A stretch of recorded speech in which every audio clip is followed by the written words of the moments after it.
হিংসা কি খারাপ নাকি ভালো? হিংসা কি খারাপ না ভালো? লোভ কি খারাপ না ভালো? অহংকার কি খারাপ না ভালো? এবার পৃথিবী অশান্তি হচ্ছে কাদের কারণে? জোরে বলেন না। মানুষ এমন কি করতেছে? হয়তো লোভ করতেছে, না হয় অহংকার করতেছে, না হয় হিংসা করতেছে, না হয় বিদ্বেষ করতেছে, না হয় এগুলা করতেছে, না হয় সেগুলা করতেছে। কে করতেছে? মানুষ। তো মানুষ তুমি হিংসা করো কেন? বলে যে আমার ভিতর হিংসা আছে। মানুষ তুমি লোভ করো কেন? তাই তো দুর্নীতি করো। লোভ করো কেন? বলে যে লোভটা আমার ভিতরে আছে। আমিত্ব করো কেন? আমার ভিতরে আছে। হিংসা করো কেন? আমার ভিতরে আছে। অহংকার করো কেন? আমার ভিতরে আছে। তা আমার ভিতরে আছে কোথায়? পায়ে, আঙ্গুলে, চুলে? এবার বলেন হিংসা কোথায়? যেই হিংসার কারণে আপনি অশান্তি করছেন সেই হিংসার বাড়ি অন্তর। অহংকারের বাড়ি, লোভের বাড়ি, আমিত্বর বাড়ি, বিদ্বেষের বাড়ি, সমস্ত কিছুর খারাপের বাড়ি অন্তর। এবার কোন রকম যদি অন্তরটা পরিষ্কার করে ফেলতে পারেন, এটা নিয়ন্ত্রণ হয়ে যাবে, এটা নিয়ন্ত্রণ হয়ে যাবে, এটা নিয়ন্ত্রণ হয়ে যাবে। এবার টোটাল বিষয়টাকে আমি একদম আপনাদের যেন আলোচকের কাজ হচ্ছে শ্রোতাদেরকে বুঝাই দেওয়া। আমি বলে গেলাম, আপনারা শুনে গেলেন, কোনো কিছুই হলো না, এটা কাজ হবে না। আমলটা তো করতে হবে। তো এই আমলটা হয় কখন? এই আমলটা হয় যখন শেয়ারিটে যেরকম কানেকশনে মিলে ট্রান্সফার হয়, বক্তা এবং শ্রোতাদের দিলের কানেকশন যদি এক হয়, ট্রান্সফার হবে, এটা কাজ হয়ে যাবে। মনে রাখবেন ভাইয়া, মনোযোগ মনোযোগ। চুরি করা ভালো নাকি খারাপ? দুনিয়ার জন্য ভালো নাকি খারাপ? শান্তির কারণ না অশান্তির কারণ? তাহলে যতগুলো অশান্তির কারণ, অশান্তির একটা কারণ হচ্ছে চুরি। এবার চুরিটা কখন হয় দেখেন, 9টা 20 মিনিটে মোকারম বাড়ির মোবাইল চুরি হয়েছে। কয়টা 20 মিনিট? জোরে বলেন। তাহলে চুরি যেহেতু হয়েছে, কেউ না কেউ নিয়েছে। কেউই বা হন হাত দিব তো গরু ন সল ন। আচ্ছা বলেন তো, 9টা 20-এ যে মোবাইলটা চুরি হয়েছে, এটা কি 9টা 20-এ চুরি হয়েছে নাকি আগে থেকে কিছু শুরু হয়েছে? এবার টোটাল বিষয়কে আমি আপনাদের সামনে প্রেজেন্ট করার চেষ্টা করি, আপনারা শুধু মিলাবেন। সময়ের ঘড়ির কাঁটায় যখন 8টা, আমার ভাই স্টেজে আসছে, 8টা 15 মিনিট প্রথম তার নজরটা মোবাইলে পড়ছে। 8টা 15-ই নজর পড়ার পর এই নজরের সিগন্যালটা এখানে গেছে। এখানে যাওয়ার পর এখন শুরু হয়ে গেছে, সুন্দর আছে তো, হাই ফেলে তো অর আশেপাশে এতগুলো মানুষ বসে আছে, আমরা কেউ কিছু জানি না, এটা মনে মনে হাই ফেলে তো সমস্যা নেই, ঠিক না? উজুর তো টিয়া আছে, হালি আর গোকিনি বুদরি কি আছে না, ই হন্ডা চলত দিয়া জোর হন না হন্ডে, হ্যাঁ মনত কলবত চলত দে। যখন এখান থেকে সেই পারমিশনটা পাস হয়ে যায়, সিগন্যালটা চলে যায় এখানে। এবার এই জায়গার জ্ঞান বাবু, ব্রেইন বাবু প্ল্যানিং করা শুরু করে, কখন খাবে, কেমনে খাবে, কোন পদ্ধতিতে খাবে। তখন ঘড়ির কাঁটায় 9টা, কয়টা? শুরু হয়েছিল 8টা, জোরে বলতে হবে 8টা। 9টা যখন বাজে, ব্রেইন বাবু সিগন্যাল দিচ্ছে, যখন মোকারম বাড়ি চলে যাওয়ার টাইম হবে, সবার সাথে মোলাকাত করবে, তখনই আমি কাজটা করব। 9টা বাজে ফাইনাল। এবার সে অপেক্ষায় আছে, অপেক্ষায় আছে। কিসের অপেক্ষা? আমি যাওয়ার। আমি যখন যাওয়ার সময়টা আসলো 9টা 20, ও কিন্তু টাইম নির্ধারণ করে নাই, ও আমাকে নির্ধারণ করেছে। আমি যখন যাওয়ার সময় হলো, ভাইদের সাথে হাত মিলাচ্ছি, হঠাৎ করে 9টা 20, তখন আমি বললাম কি আমার মোবাইল কই? তাহলে 9টা 20-এ যেটা ঘটলো, শুরু হলো 8টা 15-য়। যদি 8টা 15-য় গলা চিপে ধরা যেত ওই ইচ্ছাটাকে, 9টা 20-এর চুরির অপবাদ আর আসতো না। এতটুকু কি বুঝতে পেরেছেন?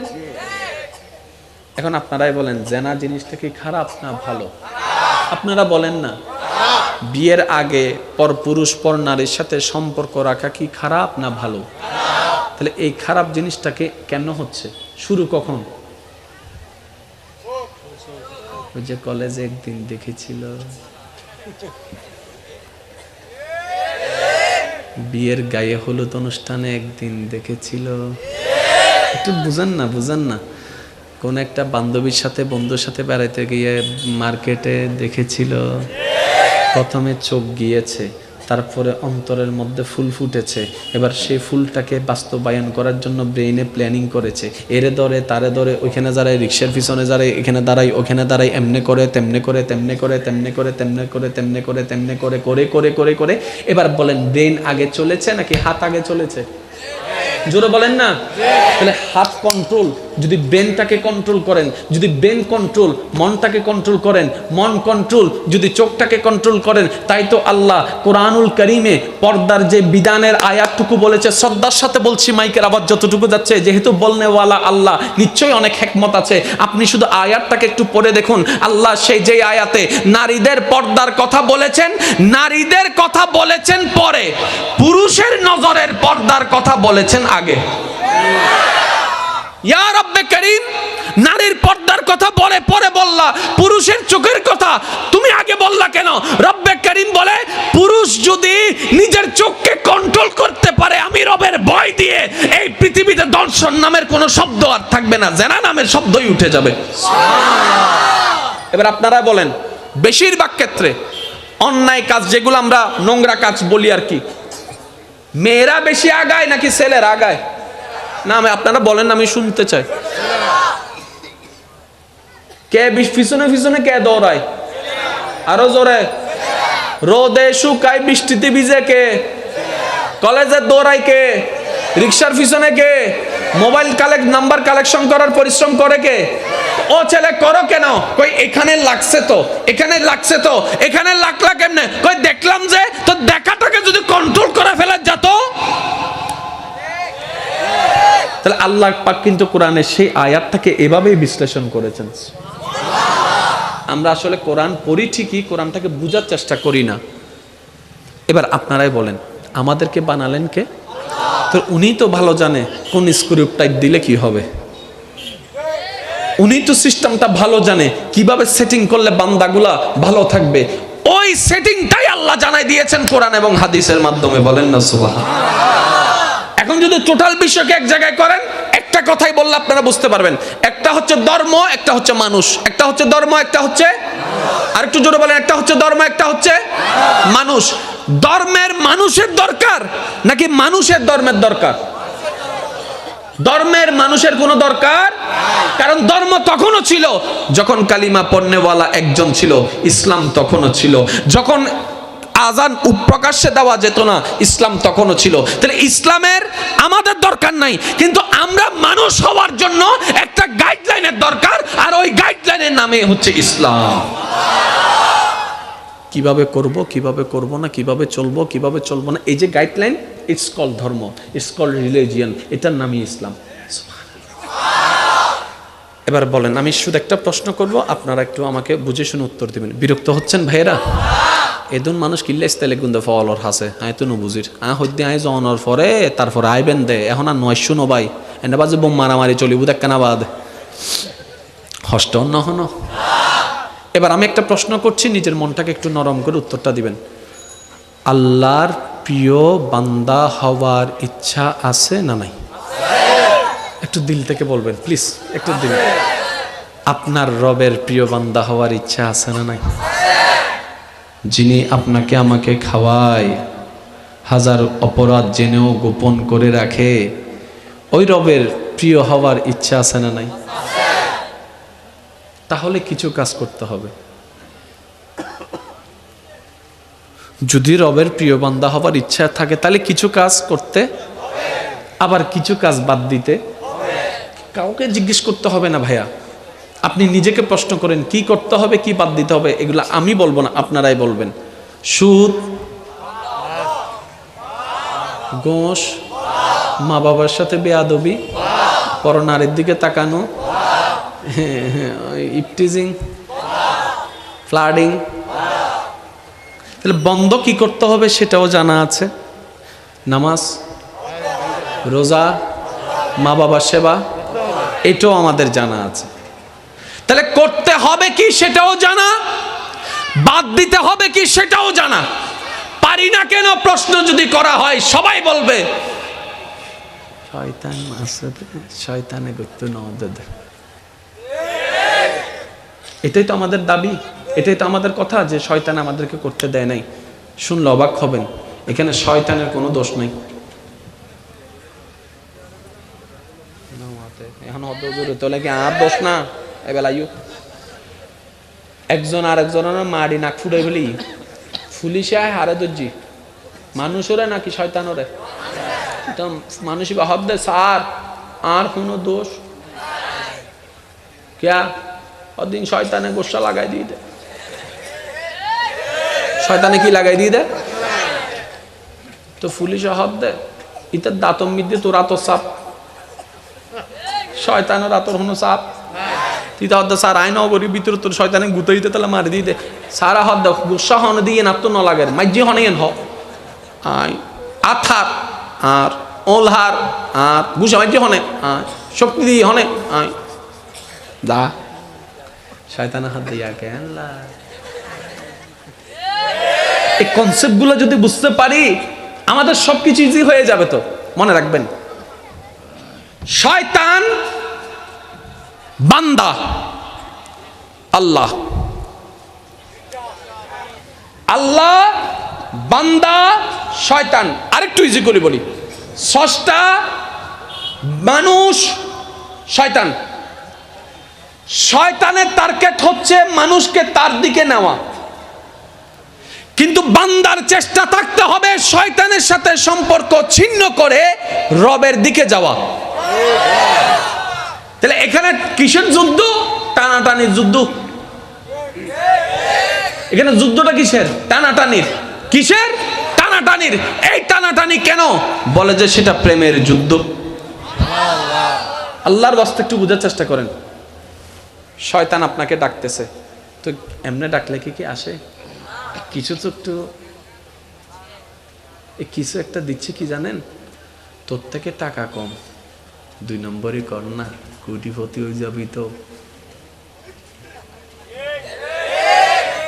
আমার সবার বয়ফ্রেন্ড আছে, গার্লফ্রেন্ড আছে, তোমার একটাও নাই, এটা কোনো কথা হইছে? মানুষ তো তোমাকে বলবে যে তুমি একদম অকেজ হয়ে গেছো। এইরকম এই 2022 সালে এরকম প্রেম 5-6টা করলে কোনো ব্যাপার না, একটু করো না, রাইতে তো সুন্দর করে কাটতে হবে। তো জোরে বলেন না। তুমি কি কোন অংশে কম? তোমার বাইকের কাছে তুমি হার মানবা কেন? 3-4টা টুসে মারে দিলে কি হচ্ছে? যে কত বড় বেয়াদব, তোমার সাথে বেয়াদবি করে। জোরে জোরে আর একটু জোরে। বাপের জায়গা তোমার বোনকে দিবা কেন? তুমি ভাই আসো না, হ্যাঁ তোমার ছেলে মেয়ে আছে তো, বোনের তো বোন পাবে তো স্বামীর বাড়ির থেকে, তোমাকে কেন দিতে হবে? হিসাব বুঝতেছেন? হিসাব বুঝতেছেন? তাহলে শয়তান আপনাকে কিছু প্রোডাক্ট দিচ্ছে, এবার আপনার ইচ্ছা নিবেন নাকি নিবেন না। যদি নেন তার দলে চলে যাচ্ছি, যদি বলেন যে না নিব না, মনে রাখবেন আপনি রহমানের দিকে হাঁটছেন। এবার আগে শয়তানের প্রোডাক্ট গুলাকে একটু সিলেক্ট করেন। হিংসা রহমানের না শয়তানের? আমি আপনাদের একটু মুখ থেকে শুনতে চাই, হিংসা রহমানের না শয়তানের? অহংকার রহমানের না শয়তানের? লোভ রহমানের না শয়তানের? বিদ্বেষ রহমানের না শয়তানের? গুতাগুতি রহমানের না শয়তানের? মাফ না করে প্রতিশোধ নেওয়া রহমানের না শয়তানের? মানুষের ক্ষতি করা রহমানের না শয়তানের? বেয়াদবি করা রহমানের না শয়তানের? এবার আপনি একটু লিস্ট করেন, এটা এটা এটা এটা সব শয়তানের। নিজেকে প্রশ্ন করেন আছে নাকি নাই, আছে নাকি নাই। যদি দেখেন আছে, আজকে থেকে বাদ দেওয়া শুরু করেন, কারণ আমাদেরকে বানিয়েছেন যিনি, আমরা ওনার গুনাহ রাখবো, শয়তানের কোনো কিছু রাখার দরকার। এবার আসেন, আমি শয়তানের প্রোডাক্ট যতগুলা বলেছি তার মধ্যে একটা বলেছি হিংসা। সিদ্দিক আকবরের ভিতর হিংসা দেখান তো। লোভ শয়তানের প্রোডাক্ট, স্যার দেখান তো ইমাম হোসেনের ভিতর লোভ।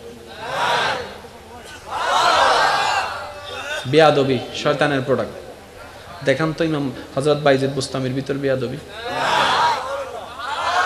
আর একটু জোরে জোরে বলেন না। অহংকার শয়তানের প্রোডাক্ট, দেখান তো মৌলা আলীর ভিতর কোনো অহংকার। মনে রাখবেন আল্লাহর প্রিয় বান্দার নাম ভিন্ন, চেহারা ভিন্ন, চরিত্র সবার, আর একটু জোরে বলতে হবে, চরিত্র সবার, কোয়ালিটি সবার, ব্যবহার সবার এক। এবার আপনাকে শুধু একটা কোনো সমস্যা, হ্যাঁ কোনো সমস্যা, আপনারা কি বিরক্ত হচ্ছেন? আচ্ছা, কেউ যদি আমাদের বাপকে গালি দেয়,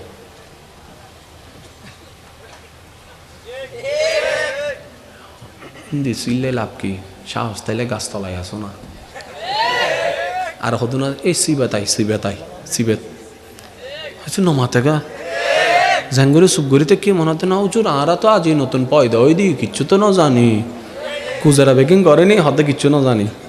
আচ্ছা শুনেন, কারবালার পরে আপনারা জানেন ইমাম হুসাইনের একজন আওলাদ মদিনায় ফেরত আসেন, যার নাম হচ্ছে ইমাম জৈনুল আবেদিন, যার চোখের সামনে কারবালার সেই ভয়ানক হৃদয় বিদারক ট্র্যাজেডিটা হয়েছেন। ইমাম হুসাইনের সন্তান ইমাম জৈনুল আবেদিন স্বচক্ষে যে ঘটনা সাক্ষী। ওলামায়ে কেরামের জবানে আপনার প্রায় সময় শুনেছেন, শুধু একটু স্মরণ করিয়ে দিচ্ছি। ইমাম জৈনুল আবেদিন কারবালার ঘটনার পর থেকে এন্তেকালের আগ পর্যন্ত কখনো অট্টহাসি হাসে নাই, কখনো কারো সাথে মন খুলে যে হাসা, এই হাসিটা উনি হাসতে পারে নাই। ওনার জীবনের বেশিরভাগ সময় অতিবাহিত হয়েছে চোখের পানি দিয়ে। সময়ের পরিক্রমায়, কালের বিবর্তনে এজিদ বাহিনীর পক্ষে যুদ্ধ করা, ইমাম হুসাইনের বিপক্ষে যুদ্ধ করা একজন সৈনিক জান বাঁচানোর চেষ্টায় নিজ দেশ থেকে পালিয়ে মদিনাতুল মুনাওয়ারা শরীফে চলে আসে। এবার যখন মানুষ বিদেশে যায়, যত পরে কোটিপতি হোক না কেন, সে কিন্তু গরিব থাকে, কারণ প্রবাসে সবাই গরিব। কথা বলেন না রে ভাই? নিজের দেশে না থাকলেও বাহাদুরি আছে, কিন্তু পরের দেশে কিন্তু যতই থাকুক বাহাদুরি, সেকেন্ডের মধ্যে যদি আপনার পাসপোর্ট হারা যায় আপনি শেষ, ডলার হারা যায় আপনি কিন্তু শেষ, কারণ ওইখানে কেউ নাই যে যার ঘরে গিয়ে আপনি একটু অবস্থান করবেন। ওই এজিদ বাহিনীর একজন সদস্য মদিনা পাকে নিজের জান বাঁচানোর জন্য যখন আত্মগোপন করতে চলে আসে, এবার থাকার জন্য তার ঘরের দরকার, খাবার জন্য কিছু খাবারের দরকার। কোথায় যাবে কোথায় যাবে, মুসাফির, কোথাও যাওয়ার কোনো ঠিকানা নাই। একটু মনের কানটা লাগাই শোনার চেষ্টা করবেন। জীবনের অনেক প্রশ্নের উত্তর এখান থেকে আমরা পেয়ে যেতে পারি, জীবনটাকে রবের সন্তুষ্টির জন্য আগানোর জন্য একটা উৎসাহ পেয়ে যেতে পারি। একটু জোরে বলেন সুবহানাল্লাহ। দেখি যার যত শক্তি আছে ইমানদার ভাইরা ঈমানি আওয়াজে বলেন সুবহানাল্লাহ।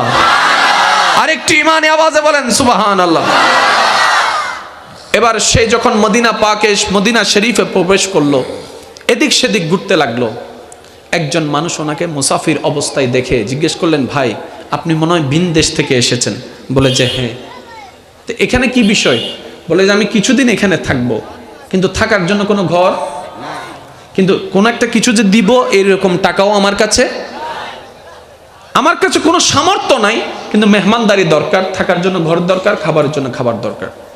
তখন ওই মদিনাবাসী বললেন, চলেন আমার সাথে, আপনাকে থাকার ব্যবস্থা করে দিচ্ছি। এবার উনি একটু আশ্বস্ত হলেন যে না, থাকার জন্য একটা ঘরের ব্যবস্থা হয়েছে। আল্লাহর কি কুদরত দেখেন, ওই ঘরটা ছিল সেই ঘর, যে ঘর হচ্ছে ইমাম হুসাইনের সন্তানের ঘর। এটা উনি জানতো না। যেতে যেতে জিজ্ঞেস করলেন, ভাইয়া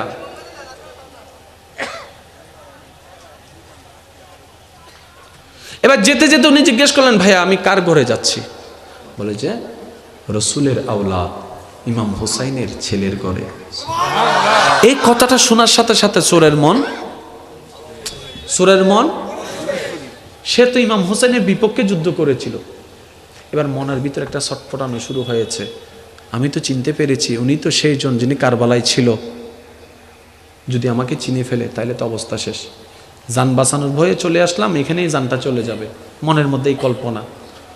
গেলেন ইমাম জৈনুল আবেদিন আলে রসুল, সুবহানাল্লাহ, ওনাকে সাদরে গ্রহণ করলেন, নিজে না খেয়ে ওনার মেহমানদারির ব্যবস্থা করলেন, নিজের জায়গাটা ওনার জন্য থাকার ব্যবস্থা করে দিলেন। এইভাবে মেহমানদারি করতে লাগলেন, যতটুকু ওনার পক্ষে সম্ভব মেহমানদারি করতে লাগলেন। এবার আপনারাই বলেন, মানুষ যতই খারাপ হোক না কেন, দিন শেষে কিন্তু গিলটি ফিল কাজ করে, অনুশোচনা কাজ করে, লজ্জাবোধ কাজ করে। যেমন রাগ যখন উঠে হাজার কিছু বলে ফেলি, রাগ যখন ঠান্ডা হয় তখন কিন্তু মনের ভিতরে একটা লজ্জা লাগে, না আসলে এভাবে বলাটা ঠিক হয় নাই, এভাবে করাটা ঠিক হয় নাই, একটা লজ্জাবোধ। এটা হচ্ছে মনুষ্যত্ববোধ। বিরক্ত হচ্ছেন না তো আপনারা?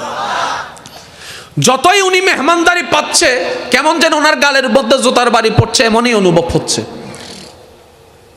কার সন্তান আমাকে এমন মেহমানদারি করছে চিনে না জানে না, যার বাবাকে আমি হত্যা করেছি, ভিতরে একটা লজ্জাবোধ কাজ করছে।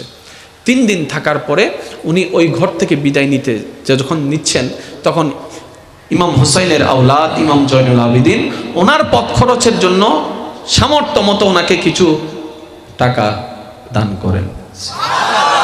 একদিকে থাকার ব্যবস্থা করে দিল, নিজে না খেয়ে খাওয়ার ব্যবস্থা করে দিল, আবার আসার সময় কিছু পথ খরচের টাকাও ব্যবস্থা করে দিল।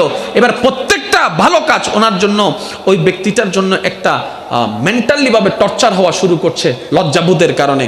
উনি এবার বিদায় নিয়ে চলে যাওয়ার সময় হঠাৎ করে মনুষ্যত্ববোধ জেগে উঠলো। উনি আবার রিটার্ন আসলে ইমাম জয়নুল আবেদিনের ঘরে আসার পরে দরজা নক করলেন, উনি দরজা খুললেন। খোলার পরে ওই ব্যক্তিটা বলে, ভাই আপনি মনে হয় আমাকে চিনতে পারেন নাই, তাই আমাকে এমন মেহমানদারি করেছেন, আপনি মনে হয় আমার পরিচয় জানলে এত মেহমানদারি করতেন না। ইমাম জয়নুল আবেদিন তার কথা শুনে চোখের পানি ছেড়ে ছেড়ে দিয়ে বলে, আমি আপনাকে প্রথম দেখায় চিনতে পেরেছি, আপনি তো সেই ব্যক্তি যে আমার বাবা ইমাম হোসাইনের পিঠের পিছনে প্রথম আঘাত করেছিলেন, আমি আপনাকে দেখেই চিনতে পেরেছি। আপনি আমাকে চিনতে পেরার পরও এত মেহমানদারি আপনি করেছেন? হ্যাঁ। ঘরের মধ্যে রেখেছেন? হ্যাঁ। আমরা হলে তো সেটা করতাম না, আপনি করলেন কেন? ইমাম জয়নুল আবেদিন কি উত্তরটা দিয়েছেন দেখেন, ওই দিন যেটা তোমরা করেছিলা সেটা তোমাদের মেহমানদারি, আজকে যেটা আমি করেছি সেটা নবী বংশের মেহমানদারি। আপনি আমি না সেই নবীর উম্মত? ওনারা বিশ্ব জয় করে দিয়েছেন হামলা দিয়ে নয়, মহাব্বত দিয়ে। মনে রাখবেন আজকে আমার কথা, যে 2-1 জন আমাকে ভালোবাসে, আমি তাদের কাছে একটা শ্রদ্ধার সাথে একটা কথা শেয়ার করতে চাই। আমাকে যদি ভালোবেসে থাকেন, প্রতিশোধ নেওয়ার শান্তিটা সাময়িক, ক্ষমা করে দেওয়ার শান্তিটা অনন্তকাল। আপনি যখন প্রতিশোধ নেবেন 2 মিনিট, 5 মিনিট, 10 মিনিট আপনার একটা স্যাটিসফ্যাকশন কাজ করবে, 1 সপ্তাহ পর সেটা আপনার আর মনে থাকবে না, ওই রকম ফিলটা কাজ করবে না। যদি আপনার সামর্থ্য থাকা সত্ত্বেও আপনি তাকে মাফ করে দিতে পারেন, আজীবন আপনার অন্তরে যখনই কথাটা স্মরণ পড়বে, আপনার অন্তর প্রশান্তির ছোঁয়ায় ভরপুর হয়ে যাবে। এমনও হতে পারে আপনি যখন আল্লাহর দিকে তাকিয়ে আল্লাহর বান্দাকে মাফ করে দিবেন, আল্লাহ হয়তো আপনার সারা জীবনের গুনাহও মাফ করে দিতে পারে। কনসেপ্টগুলো আমরা শিখি না, আমরা বুঝি না। আচ্ছা, চিল্লাইলে তো নিজের লস, প্রেশার তো আমারে না বাড়ে, প্রেশার ওষুধ তো আমারে না খাওয়া লাগে, তো তার উপর চিল্লাই তো লস আমারে না হচ্ছে। তা আমরা তো লস চাই না, আমরা না লাভে বিশ্বাসী, তাই তো 5 টাকার মাল 10 টাকায় বিক্রি করে দিচ্ছি, লাভে বিশ্বাসী। 1 কেজির মধ্যে একটু করে কমাই দিচ্ছি, লাভে বিশ্বাসী। তো এই লাভটা কেন বুঝলাম না? চিল্লাইলে তো আমারই লস, আওয়াজের মধ্যে করলে আমারই লস, ভয়েস ক্ষতি আমারই হচ্ছে, শব্দের ক্ষতি আমারই হচ্ছে, সময়ের ক্ষতি আমারই হচ্ছে, টেনশন করলে তার কথা নিয়ে সময় আমারটাই নষ্ট হচ্ছে, আমার জীবন থেকে সময় নষ্ট হচ্ছে, আমার প্রেশার বেড়ে যাচ্ছে, আমার ঘুম নষ্ট হয়ে যাচ্ছে, স্ট্রোক আমার করা লাগবে, তার তো করা লাগবে না, তাহলে নিজের ক্ষতি করছি কেন? মনে রাখবেন, ইসলামে যা হ্যাঁ বলেছে সেটা মানবের জন্য কল্যাণ, ইসলাম যেটাকে না বলেছে এটাই অকল্যাণ। ইসলাম যেটাকে না বলেছে শয়তান সেগুলোকে হ্যাঁ বলেছে। ইসলাম বলে যে অহংকার করিও না, শয়তান বলে অহংকার করো। ইসলাম বলে রাগ করিও না, শয়তান বলে রাগ করো। এবার আপনার আমার সিদ্ধান্ত, নিব কোনটা, ইসলামেরটা নাকি শয়তানেরটা? নেওয়া দরকার ইসলামেরটা, নিয়েছি শয়তানেরটা। দিন শেষে লস আমাদের, দুনিয়াতেও ক্ষতি, পরকালেও ক্ষতি। আর কত? সত্যি করে একটা কথা বলেন, আমি কারো পক্ষও বলি না, বিপক্ষও বলি না, আমি সবসময় আমার নফসের বিপক্ষে, আমি সবসময় আমার কলবের পক্ষে। আমি অযোগ্য, আমি গুনেহগার, আমি একদম নালায়েক। আপনাদেরকে বলার মাধ্যমে নিজেকে বলছি মূলত। একটু খেয়াল করবেন, আল্লাহর প্রিয় বান্দা হওয়ার ইচ্ছা সত্যি সত্যি ইনশাল্লাহ বলেন না? মন থেকে বলেন, কারণ মনের ডাকটা কিন্তু রবের কাছে তাড়াতাড়ি কবুল হয়ে যায়। I love you, I love you, I love you, I love you, I love you, I love you, I love you সারাদিন বললে কাম। আগে চোখে চোখ তো রাখেন, আওয়াজটাকে যত, কথাটা যত মধুর, আওয়াজটাকে সে মধুরে আনেন না। অনেকে বলি না নামাজ পড়ি কিন্তু শান্তি পাই না, নামাজ পড়ি মনোযোগ আসে না। আমি বললাম প্রেম করার সময় আশেপাশের কোনো খবর থাকে? গেম খেলার সময় আশেপাশে কোনো খবর থাকে? জোরে বলেন না। গেম খেলার সময় কে ডাকছে খবর থাকে? এমন এখানে অনেকে আছে গেম খেলতে বসলে তার মা যদি তার সামনে ওড়ো আইসো না, এই হন্ডে তো ডাহত একজন হতে তোমার ডাহাত দে হতে। এবার জিনিসটা আমি আপনাদেরকে বুঝাই দিই। শুনে কোন জায়গা দিয়ে? শোনার জন্য কি দরকার? কানের দরকার। শোনার জন্য কি দরকার? অনেক সময় দেখবেন আপনার কোনো বন্ধু বান্ধব পরিচিত, হুজুর আসছেন, হুজুর আসছেন, নারে তাকবীর দেন, নারে তাকবীর দেন, নারে তাকবীর, নারে রিসালাত, নারে গাজিয়া, আরে সুন্নাতুল জামাত, আলহামদুলিল্লাহ মুকাম কান আইগাদের মতজিদুল হারি, প্রধানমন্ত্রীর আগমন, শুভেচ্ছার স্বাগতম, প্রধানমন্ত্রীর আগমন। আল্লাহুম্মা সাল্লি আলা মাওলানা মুহাম্মদ ওয়া আলা আলি মাওলানা মুহাম্মদ। আল্লাহুম্মা সাল্লি আলা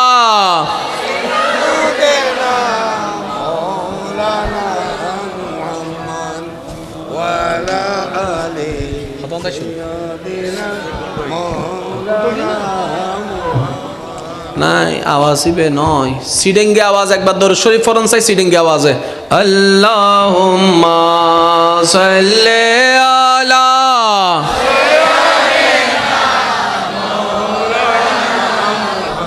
ওয়া আলা আলি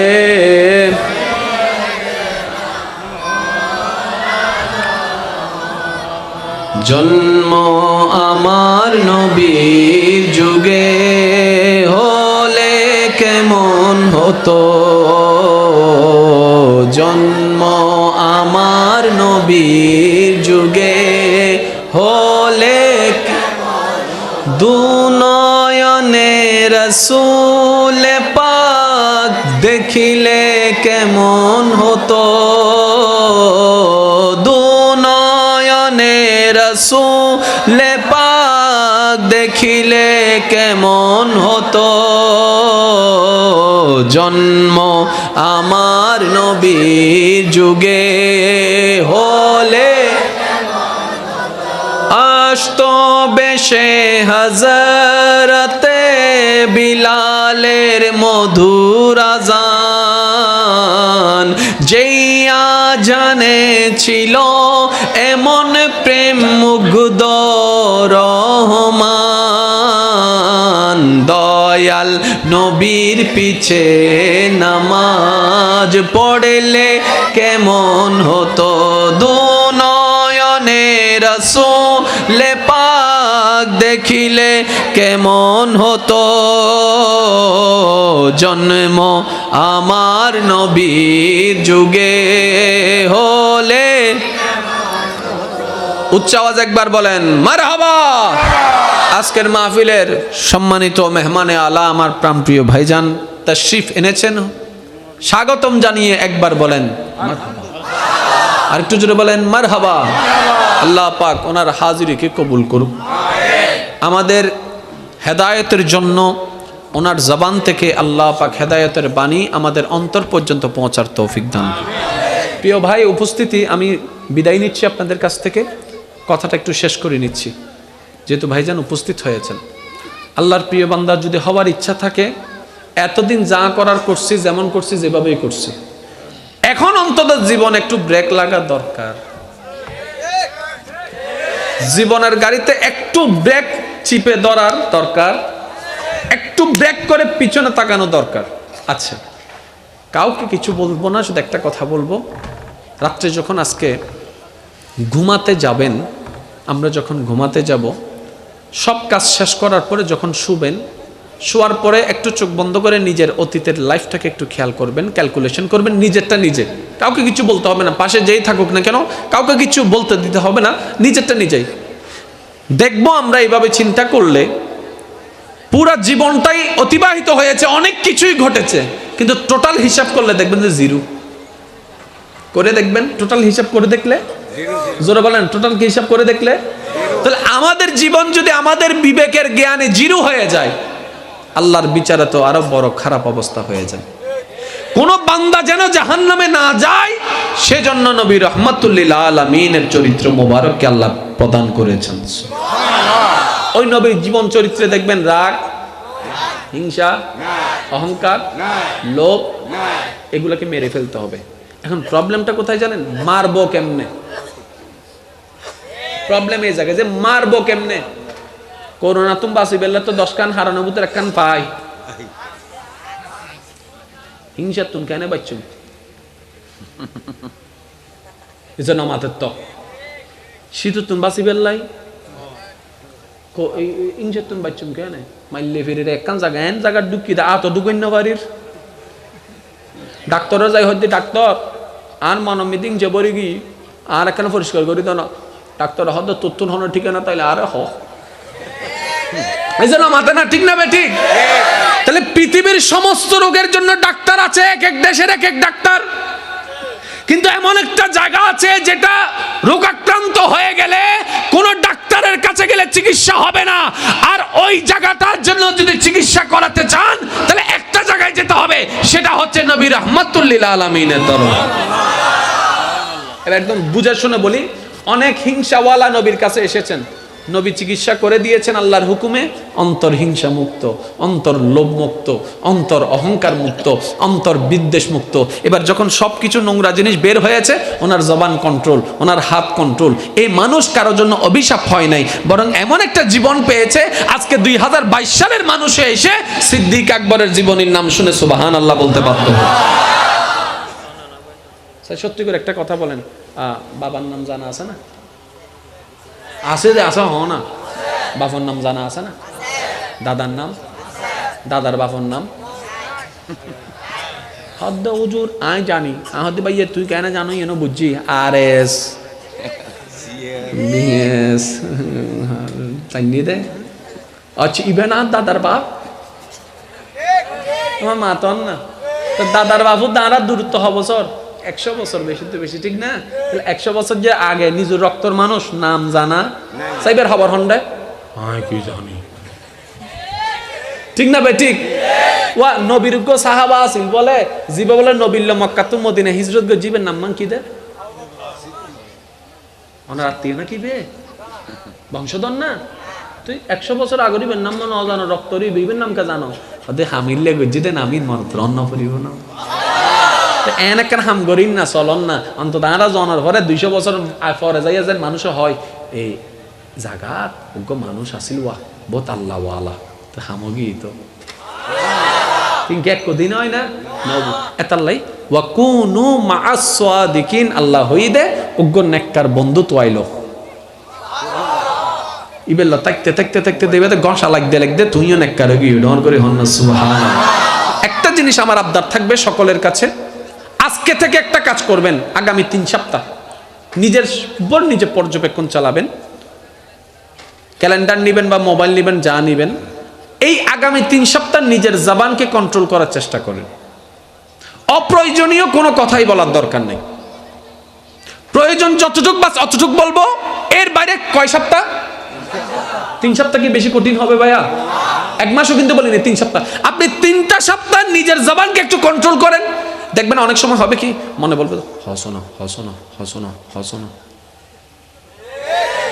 আসলে কি ওনার মনে হদ্দেন হইতে হওয়ার দে তিতার হাতা দেখতেন কা ইতা আর হাওয়াই না তেলিতার হাতা ধরার দরকার এটা হবে হসনা হসনা অনেক হইবেন দেই সব ওই বেললে জিব্বা দরকার আই জিব্বে বেড়ে দাঁতল আয় হরাই দর্জি চাই তুই ফাইলে হগো